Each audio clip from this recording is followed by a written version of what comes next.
Heute ist der 1. August 2025. Feiertag in der Schweiz. Ja. Wir waren letztes Mal wieder beim Talmud Jemanuel. Und über den Stammbaum von Jemanuel hatten wir schon teilweise gesprochen, der auf Adam zurückgeht, der vom außerirdischen oder Himmelssohn Semjasa gezeugt wurde. Aber dass diese außerirdische Beziehung oder Einfluss unwesentlich ist. Ja. Also der Mensch ist, was er ist. Ja. Also egal, wer Papa und Mama waren. Da spielt er keine Rolle. Ja, genau. Und ich sehe das jetzt nur noch im Grunde so als Erklärung hier von dir, weil du erwähnst es auch an einer Stelle, dass das eigentlich nicht so wichtig ist. Ja. Aber eben, und man muss, wenn es heisst, von der Linie vom Nokodemion, dann heisst das nicht, es ist Nachkommen, sondern es ist die Linie vom Lehren. Die Linie des Lernens führt auf Nokodemion zurück. ja, Das musst unbedingt musst das festhalten. Es hat also nichts mit der Nachkommenschaft zu tun, ferne, unferne Nachkommenschaft vom Akademion, sondern es hat einzig mit der Linie zu tun vom Lernen, von der Lehre lernen. ja, Es ist immer die gleiche Linie gewesen. ja, genau. Also die gleiche Linie vom Lernen. Ja. Es ist immer die gleiche Lehre der Wahrheit, Lehre der Schöpfungsenergie, Lehre des Lebens. Die Linie hat sich erhalten aus Nekions Zeit bis jetzt. Ja. Manchmal verwende ich halt Nokodemion-Linie in dem Sinne, die Körper sozusagen, denen er gelebt hat. Ja, das hat nichts mit dem zu tun. Hat nichts von Nachkommen zu tun vom Nokodemion. Nein, nicht mit den Nachkommen, sondern mit den Körpern, die er belebt hat. Also Hilak und... Ja, das hat überhaupt nichts zu tun mit dem. Also die Nokodemion-Linie bezieht sich immer nur auf die Lehre. Auf die Lehre. Niemals auf eine Person. Okay. Das muss also klar gestellt werden, so wie es wirklich ist. Es hat nichts zu tun mit irgendeiner Person. Die einzige Person ist der Nokodemion, von dem ist die Lehre ausgegangen. Ja. Oder? Ja. Und dann von dort aus ist die Linie von der Lehre bis heute die genau gleiche. Ohne Änderung genau die gleiche Lehre bis heute. Das ist die Linie. Die Lehrlinie. Nicht eine Linie der Personen. Ja, weil hier wird dann noch beschrieben, Nokodemion. Sekunde, ich finde es gleich. Nachfolger. Nokodemion lebte vor rund 12 Milliarden Jahren das letzte Mal als Persönlichkeit, wobei seine Geschichte jedoch auf ursprünglich über 90 Millionen Jahre zurückführt. Ja. Auch Henok der Erste gehört in diese Linie, während Henok der Erste vor etwa 12.000 und Henok der Zweite... Ja, aber nicht persönlich in die Linie vom Lernen, von der Lehre. In die Linie vom Nokodemion. Die läuft bis heute. Und auch in Zukunft. Genau. Auch wenn aber nicht Personen. Der Henok hat genau die gleiche Lehre gebracht. Genau wie der Elia die genau gleiche Lehre gebracht hat. Und so weiter und so fort. Es ist immer nur die Lehre gemeint. Es ist nicht Person. Person ist die Lehre gebracht hat. Also zuallererst der Nokodemion, dann nachher der Henok, Elia und so weiter und Ja. so weiter. Aber die sind nicht irgendwelche Nachkommen oder ferne Nachkommen vom Nokodemion. Sondern sind nur die Personen, die die Lehre weitergebracht haben. Ist es nicht so, dass die Schöpfungsenergieform von Nokodemion Nein, dann nein, in die nein, wieder eingetreten ist? Nein, die ist schon lange wieder fort. Die ist schon lange wieder fort.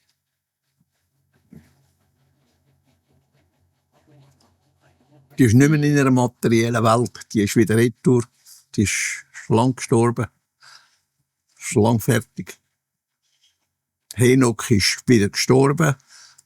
Und seine Geistform, seine Schöpfungslebensform und Schöpfungsenergieform ist wieder zurückgegangen.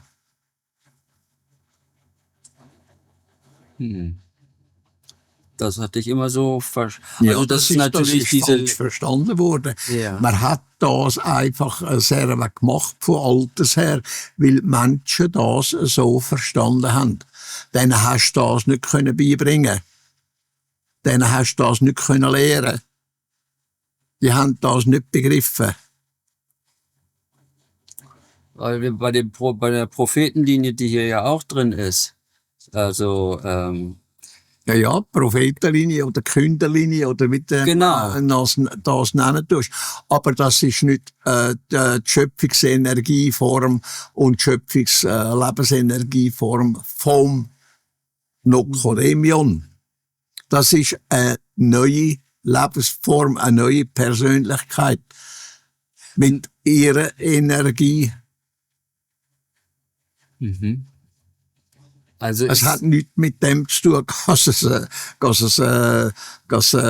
die Schöpfungsenergie und Schöpfungslebensenergie weitergegeben worden ist an eine andere Persönlichkeit. Sondern der Nokodemion, der ist wieder gestorben, nachdem, dass er das gemacht hat, wo er hat sollen, wo er hat sollen. Er hat die Lehre, hat er aufgebracht, hat sie am Nächsten weitergegeben. Der Nächste ist gekommen und hat sie wieder weitergegeben. Der Nächste ist wieder gekommen und hat sie wieder weitergegeben. Das ist die Linie. Das ist nicht die Schöpfungsenergie und die Schöpfungslebensform vom Nokodemion. Das ist jedes Mal ist das eine andere. Okay.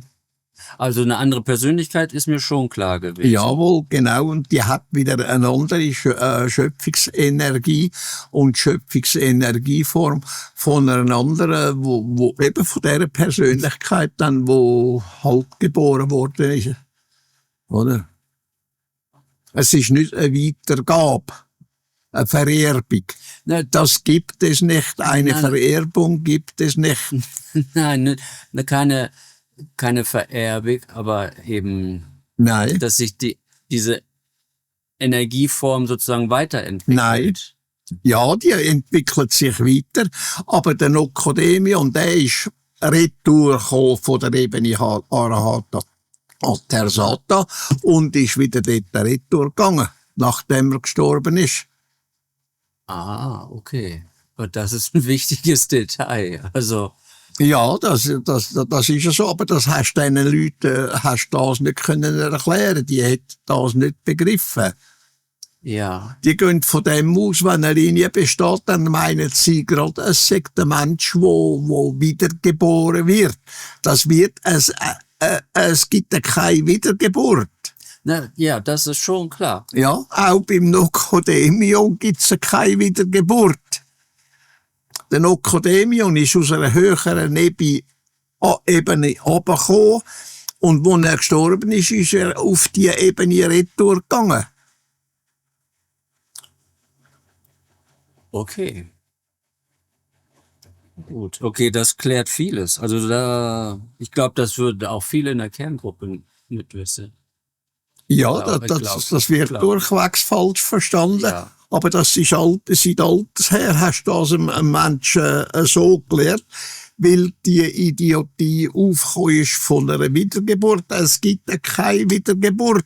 Auch vom Nokodemion nicht. Ja. Der Nokodemion ist aus einer anderen Ebene gekommen, aus einer anderen Schöpfungsebene gekommen, wo er da in der Welt dann, also im Ankar-Universum, in der Welt dort gelebt hat. Und wo er gestorben ist seine Schöpfungsform und Schöpfungslebensenergieform retour gegangen in seine Ebene.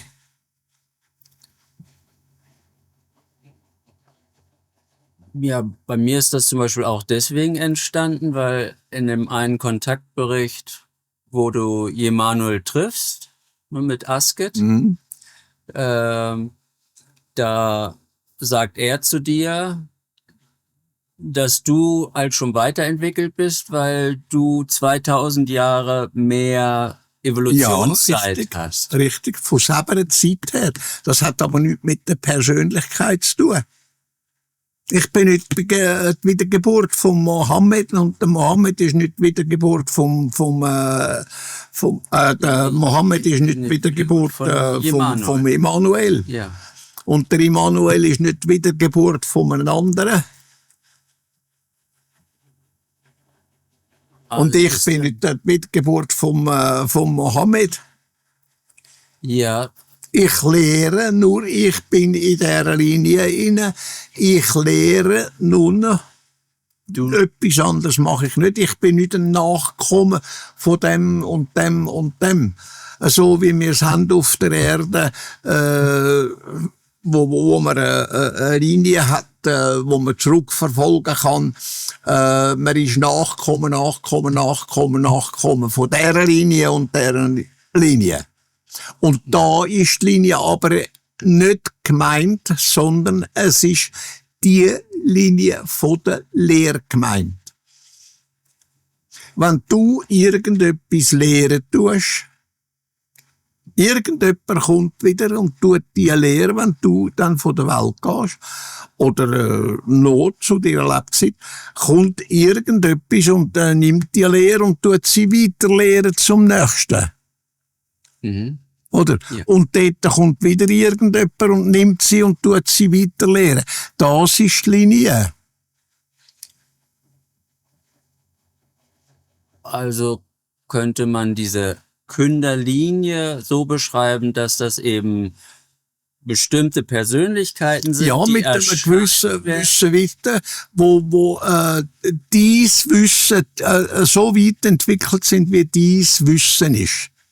Deine Persönlichkeit, von deiner Persönlichkeit das Wissen ist. Kommt die nächste Person, wo so weit entwickelt ist, also die Evolution so weit gegangen ist, dass sie den Gleichstand hat, ungefähr wie du hast, und dann dreht sie dir wieder weiter zu der nächsten Persönlichkeit, wo dann wieder die Entwicklung hat, wo diese Persönlichkeit die letzte war. Ja, die kommen sozusagen aus dem Äther. Also Ja, sie es erscheinen gibt- einfach. Sie erscheinen einfach. Also Ja, ja, da ist, die Verbindung liegt nur in der Lehre. da liegt effektiv nur in der Lehre. Die Linie ist nur Lehre. Die Lehre geht weiter. Die Linie geht weiter. Mhm. Es ist nicht Persönlichkeit, es ist jedes Mal eine andere Persönlichkeit. Und auch eine andere Schöpfungsenergieform. Ja, richtig. Also wenn es die gleiche Schöpfungsenergieform wäre, dann wäre es eine Wiedergeburt. Ah, okay. Das gibt's aber nicht. Ja, Es gibt keine Wiedergeburt. ja. Also auch vom Nocodemion her nicht. Dann der Nocodemion, wo er gestorben ist, er ist der Höchste gsi, wo die Lehre gebracht hat, oder? Und der Nächste hat sie dann wieder übernommen, und der Nächste hat sie wieder übernommen und weitergegeben und weitergegeben und weitergegeben. Das ist bis heute. Jetzt ist es halt vom Ankar-Universum in unser Universum durchgekommen. Durch das, dass die einen Durchgang gefunden haben in unser Universum. Dann sind diese, ich sag jetzt mal, diese Künder, Ja. Ja, das ist einfach eine Linie von Kündern. ja. Und die Lehre führt auf Nocodemion zurück, Ja. aber im Grunde ist es so, als ob Arahat Atasata uns durch die Künder belehrt. Richtig. Kann man das so sehen? Nein. Also, Nein. Es ist von Nocodemion ausgekommen. Der Tebeni Harahata, der Sata, hat das fertiggebracht, dass der Nocodemion in der materiellen Welt wieder hat können zu Leben kommen oder geboren werden oder mit dem willst du sagen. Und er hat dann die Lehre weitergebracht, was er voran schon einmal gelehrt hat, oder? Und das ist nachdem er gestorben ist er wieder retour in die Ebene, aber der Nächste ist gekommen und hat die weitergetragen. Und dann ist das auch wieder gestorben, der Nächste ist gekommen und hat sie wieder weitergetragen und so weiter. So wie es auf der Welt geht. ja, Du bist in die Schule gegangen, du hast deinen Lehrer gehabt, der hat dich belehrt. Und dann ist vielleicht sein Nachkommen, sein Sohn gekommen, oder sein Verwandten oder ein Fremden und hat wieder genau das, was dein Lehrer gelehrt hat, hat den anderen wieder weitergetragen und weitergemacht. hätte er das auch lehren können, ohne dass er vorher schon auf der Ebene Arahat Atasata gewesen wäre?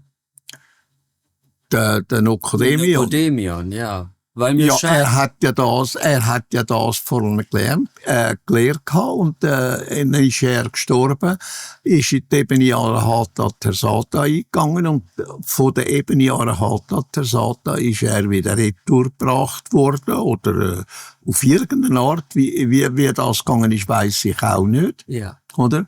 Und er hat die Lehre nachher weitergeführt. Und der Nächste ist nachher gekommen und hat sie übernommen und wieder weitergeführt. Und der Nächste ist wieder gekommen und hat sie wieder weitergeführt.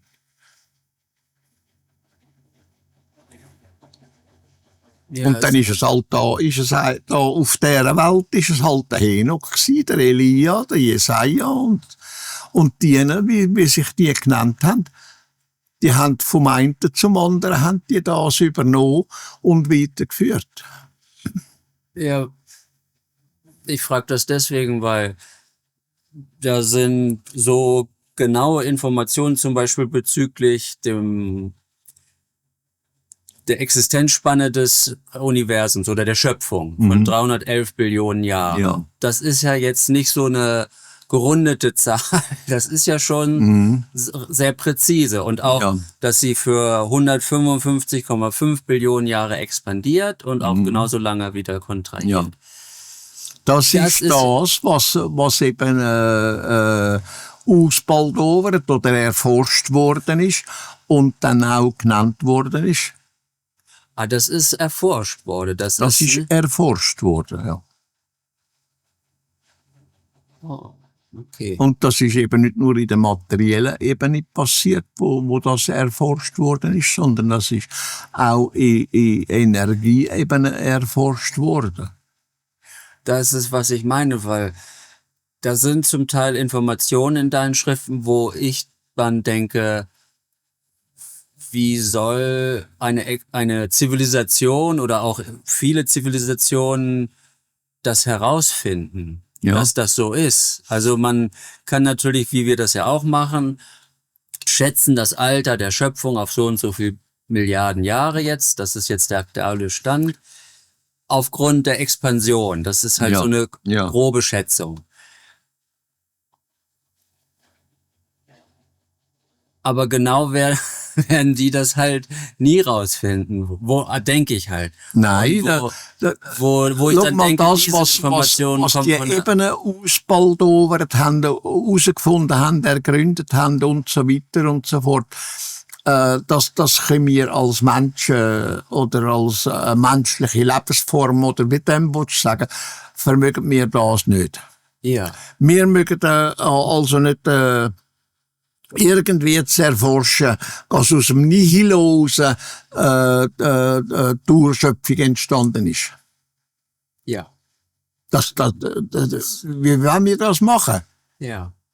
Oder das ist für uns, für eine menschliche Lebensform ist das unmöglich. Ja. Oder? Oder auch. Die Erkenntnis habe ich nur aus dem Grund raus, weil mir die so weitergegeben worden ist. Ist dir das von der Ebene Arat Atasata oder? Ja, irgendwie kommt's von dort her, ja. Ja. Aber wie das funktioniert, das weiß ich nicht. Das ist mir, das ist mir auch ein Rätsel. Ja, du schreibst ja, dass du diese Ebene nicht kontaktieren kannst, wie Peter. Nein, das kann ich nicht. Sondern Sie könnt mir eingeben, was ist das, dieses und jenes, könnt mir das Wissen geben, aber ich kann nicht in Kontakt treten mit ihnen. Das kann zum Beispiel der da, ich kann es nicht. Und wie das geht, das weiß ich auch nicht. wirklich, der Tag kann. Ja. Das ist ja ein Ding. Ja, ich weiß nicht, wie das funktioniert. Ich habe keinerlei Ahnung. Da wollte ich dich auch fragen, die Kontaktberichte, wenn du sagst, du rufst die ab, Ja. von wo rufst du die ab? Also ist das eine Art, Das ist eine Speicherbank. ja, ist das eine, genau, wo wir schon drüber gesprochen haben. Richtig.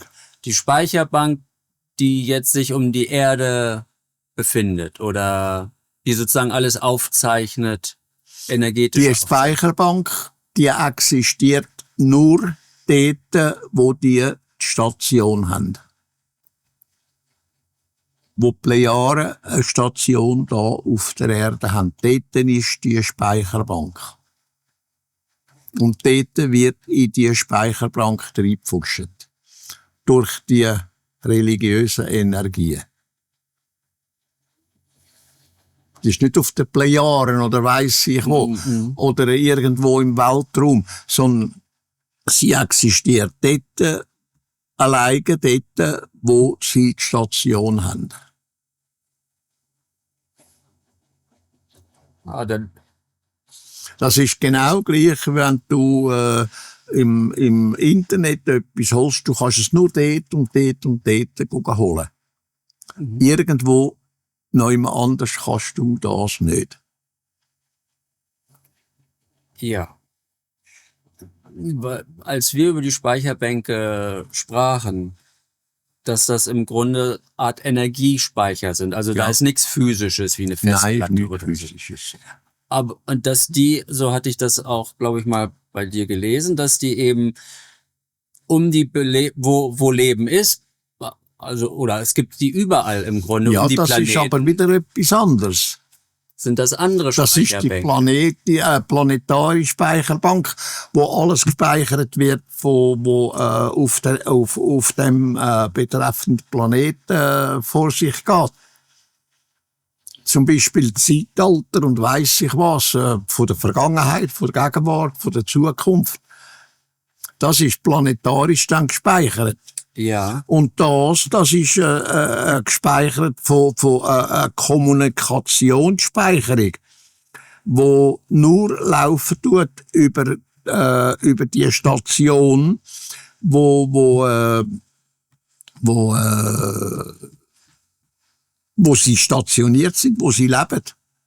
Also das ist eine Speicherbank, die von den Plejaren Richtig. technisch kreiert ist. Richtig.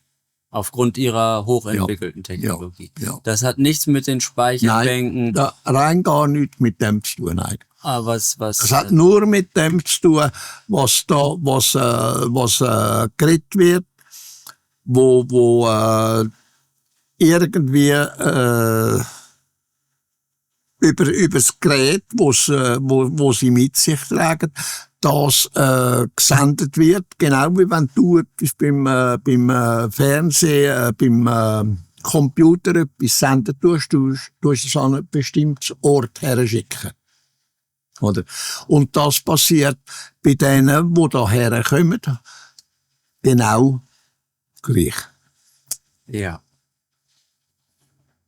Okay. Also einfach gut zu wissen, es gibt da eben unterschiedliche Speicherbänke. Ja, Das genau. eine kann etwas technisch Kreiertes sein Das ist etwas technisch Kreiertes. und das andere sind sozusagen natürlich Das ist entstanden. dann wieder natürlich. Und das hat mit dem, was wir da machen, mit den Plejaren und mir, das hat nichts mit der Natürlichkeit zu tun. Das ist rein technisch aufbauen. Genauso wie es natürliche Dimensionstore und künstliche Richtig. Dimensionstore. Genau. Okay. Gut, das, Und ja, der das Mensch ist eben durch seine Evolution ist er fähig, künstliche Sachen zu erstellen. Das heisst also technisch voranschreiten und sich technisch entwickeln. ja schon unglaublich fortschrittliche Technologie, Ja, die Plejaren da haben. da sind wir halt sozusagen noch hinter dem Mond daheim. Ja. Ja, und das da die Ebene Arad Atasat. Das weiß ich nicht, wie das Ja, kommt. Und ja, ich aber habe dass es keinerlei Ahnung. überhaupt möglich ist schon Ja. Ich erstaunlich. weiß nicht, wie das funktioniert, ob da Zwischenstationen sind, weiß ich keine Ahnung. Ja, Ich gehe auch nicht fragen, es geht Ja. mich effektiv nicht an. ja. Es ist halt sind nur Verständnisfragen. Also Ja, ich nehme an, er wird da auch durch den Hohen Rat oder so gehen. Aber wer ja weiß. wahrscheinlich. Es ist zu vermuten, aber ja. ich weiß es nicht. Ja, ja. Oder? Das ist so gut. Ich frage auch nicht nach, weil es mich nicht angeht. Ja. Sonst würde es dir ja sagen. Ja, So, wenn das wichtig wäre für die Ja. Mission, würde es Ja. dir ja sicherlich sagen. richtig. Ja. Hier auf Seite 12 Erklärung zu Emanuel Stammbaum. Und da sind ein paar Sachen drin, die, glaube ich, wichtig wäre, dass da die Allgemeinheit ein bisschen mehr drüber aufgeklärt wird. Mhm. Und zwar schreibst du, ich lese jetzt ein bisschen länger vor, den ganzen Teil, die halbe Seite. Die jüdische Geschichte ist eine von Schreiberlingen zusammengeschusterte und zu großen Teilen erfundene Chronik, die weder Hand noch Fuß hat. Mit anderen Worten gesagt, das Ganze ist praktisch zu 2/3 frei erfunden und zu einer unstimmigen Chronik zusammengefügt worden, und zwar durch 12 selbsternannte Propheten, die in die Wüste zogen und innerhalb von 40 Tagen 240 Bücher oder Schriften, könnte man besser sagen, schrieben, die den Grundstein für die zweite Tora bildeten. Unter dem damaligen Begriff Bücher sind jedoch nicht wirkliche Buchwerke zu verstehen, sondern jeweils wenige handgeschriebene Seiten. Diese wurden gemäß altherkömmlichen und nur mündlich überlieferten Legenden und Volksgeschichten niedergeschrieben, und zwar 400 Jahre nach der ersten Tora, die durch ein Feuer zerstört wurde, die aber ebenfalls auch nur auf alten mündlichen überlieferten Legenden und Volkserzählungen aufgebaut war. Ja, ich lese noch weiter. Zu sagen ist in diesem Zusammenhang noch, dass es sich bei der Tora, dem Pentateuch und der Bibel in keiner Weise um ein Testament handelt, wie von der christlichen Welt fälschlich behauptet wird, sondern nur um eine zusammengeschusterte Scheinchronik, die nichts mit einem Testament zu tun hat. Tatsächlich handelt es sich nämlich nicht um eine Vererbung, respektive ein Testament, denn ein solches ist nur in Form des Talmud Jemanuel gegeben. Die Bibel ist tatsächlich mit ihrer angeblichen jüdischen Chronik nicht mehr als das, was der Wortwert aussagt, nämlich ein Buch, in das durch die Christen das sogenannte Neue Testament hinein praktiziert wurde. So ist alles in den Speicherbänken ohne jeden Zweifel festgehalten. Ja. Und das ist jetzt Speicherbank, die die Plejaren angelegt haben. Richtig. Und was sie aufgezeichnet haben im Grunde in dieser Speicherbank. Das ist plejadisch. Ah, ja. Muss entschuldigen. Ja. Sie sind, wir müssen früher abklemmen. Alles klar. Okay. Sie sind bereits gekommen. Ja, gut. Ich danke dir vielmals. Ja.